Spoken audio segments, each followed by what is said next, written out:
Hey everyone, welcome back to another episode of Red and Donkey Projections. Today, we'll be taking a look at our 2020 Senate elections forecast. My name's Lucas. I have Eric here with me. Hey guys. This is our updated forecast from 2 weeks ago. Today is May 22nd, so let's get right into the episode.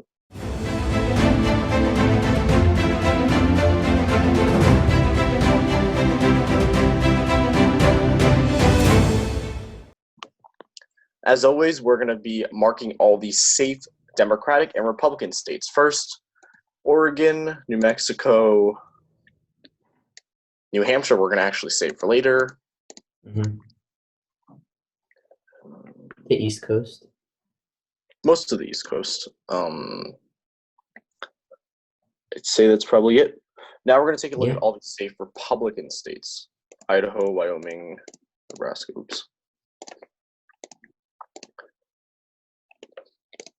Alaska, Texas, this is Cornyn's seat. We do think that it's going to be a safe. We previously put it as likely, but I think looking at this now, we can characterize it as pretty safe. The same can be said about Doug Jones State in Alabama. Yes, he's the incumbent, but this is Alabama. 2, he's either against Tommy Tuberville, who was endorsed by the president, or Jeff Sessions, the former attorney general. So in other words, it's going to be a pretty low chance of him retaining his seat. Georgia regular will go to the incumbent. Tennessee, West Virginia. Lindsey Graham's seat, okay, I understand if you might put this as likely, but in my opinion, it is pretty solid for Lindsey Graham. And I think that should be it. Dick Durbin's seat in Illinois, and that should be it for all the safe seats. Let's start discussing the likely states. Democrats, I think Michigan is a likely state. This is the current seat by Gary Peters. He is likely going to be faced off by John James, who is a pretty well-known name. That's why I think it's going to be likely not solid, because John James's name is pretty big out there. Now we got the Senate majority leader. Sorry about that. Mitch McConnell. Mitch McConnell, yes. In my opinion, yes, he is wildly unpopular. In fact, he's the second most unpopular in the entire nation. I do think that the state will go to him because this is Kentucky. To the state of Virginia, I get if you say that it's solid. I think, in my opinion, it's likely. Yeah. New Hampshire, Jeanne Shaheen's seat here. Usually put this one as solid, but looking more at it, we do think that likely would be a better characterization here. Yeah, I think so too. All right, Eric, you want to explain Colorado? This is Cory Gardner versus John Hickenlooper. It's an interesting choice we made. We've decided that we were going to put this one as likely, actually. Former Governor John Hickenlooper versus Senator Cory Gardner. So, John Hickenlooper, as we know, ran for president in the 2020 race. He did drop out fairly early, but his popularity did rise because people saw him as a potential candidate. So that did give him popularity. Last time, what did we put it as? I think lean. Yeah. Honestly, I think it's safe to put lean again. What do you think? Lean? I mean, interesting. Okay. I was thinking likely because the polls and like Hickenlooper being popular, but now, okay, yeah, I think I'm in between lean and likely. I think lean would be a better characterization than likely is. All right, now let's head to the state of neighboring Kansas. Now, Kansas is interesting. We have Chris Kobach, who was the former Secretary of State, very controversial, made many voter ID laws that people did not like. He ran for governor in 2018. He lost, actually, to Laura Kelly, who is the current governor of Kansas now. Very interesting here. When you see a Republican lose a governor election, that's kind of absurd. Either A, it's a fluke, or B, they have a really bad candidate. So if you think about it, the Senate race is between Boyer and Chris Kobach. So thinking about that, his unpopularity, I think this one leanly, and the only reason why I'm putting lean is because this is Kansas, a deep red state. other than that, I do believe Laura Boyer does have a bit of an advantage here because of the unpopularity of her opponent. Now let's at the state of Arizona. Eric, you want to talk about Arizona? Yeah, sure. So in Arizona, we have Mark Kelly versus Martha McSally. As we said before, Mark Kelly is a former astronaut. He is actually super popular, as surprising as that may seem. And Laura Kelly has had a few flukes in government, and she was, I don't know the exact details, but she lost, and then she was put as some puppet position, not Yes. puppet position, but like minor Yes. position. I think you mean acting. Yeah, yeah. Yes. Governor Doug Ducey of Arizona appointed Martha McSally to cover the seat of John Keel. After he resigned, he took the seat of late Senator John McCain. Yeah, in my opinion, I think that Arizona is going to be a lean A lean for Democratic. Mark Kelly. Kelly, because one, polling does give Mark Kelly an advantage, but like you can't really always trust polling. But the second reason is why, because this is Arizona, it's becoming more and more blue, as well as because Martha McSally is quite unpopular, approval rating wise as well. Now it's the state of Georgia. This is Georgia special. This is Kelly Loeffler's seat. Honestly, if Stacey Abrams ran, in my opinion, Stacey Abrams probably would have won. I would have put this one as a lean Democratic state if Stacey Abrams won, but sadly she's not interested. Instead, she wants the vice presidential bid. That's going to be a new video. We're going to make a video about the vice presidential picks.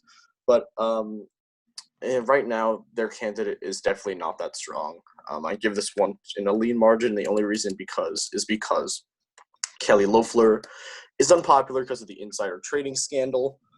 However, if she does not become the nominee for the Republicans, then I give it likely, but if she is, it's a lean. Now to the state of North Carolina. This is Thom Tillis versus Cunningham. Polls do show Cunningham leading 2 points. Before, like a month ago, it was leading 9 points. But we got to take into account that North Carolina has become a bit more red. Barack Obama carried it in 2008, but he lost it in 2012. Obviously, it went to Donald Trump in 2016, and for that reason, I'm going to keep it as a toss-up. Yeah. Now in Iowa, I'm going to give it a lean Republican. Now the reason is because the incumbent right now is quite unpopular. If I'm remembering this correctly, and polling does show the challenger actually leading by quite a few points. Yeah, you don't see that too often. Yeah, that's quite interesting because Iowa has been becoming more and more red.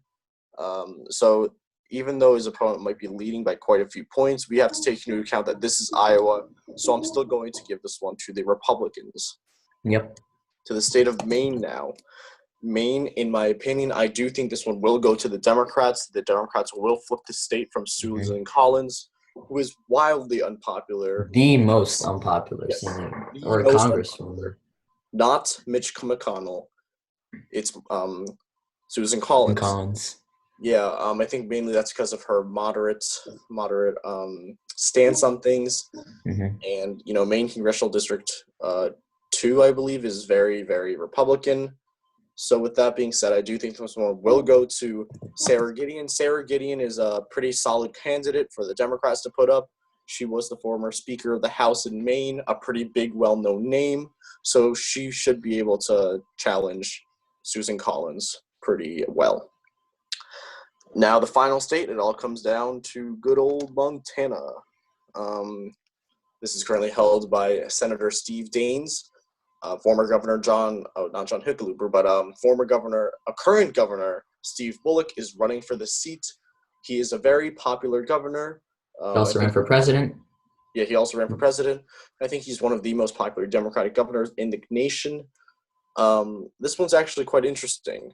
Steve Daines is mildly popular, but Montana is a pretty red state. But what's interesting is they do have quite a Democratic government. Obviously, the governor is Democratic.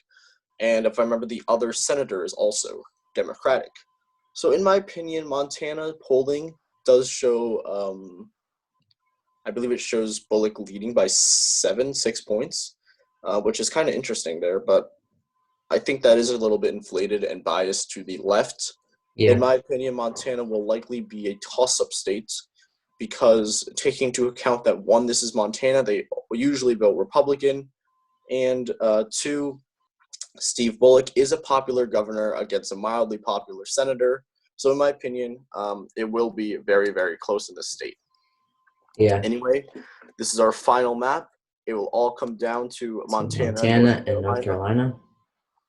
And in the event that one of them win, like if it's 50-50, obviously it goes down to the vice president. So that at that point, it would go down to whoever wins the White House. Let's talk about if we were to characterize these two states, what would we put it? If we couldn't put it as toss-up, what would you put it, Eric?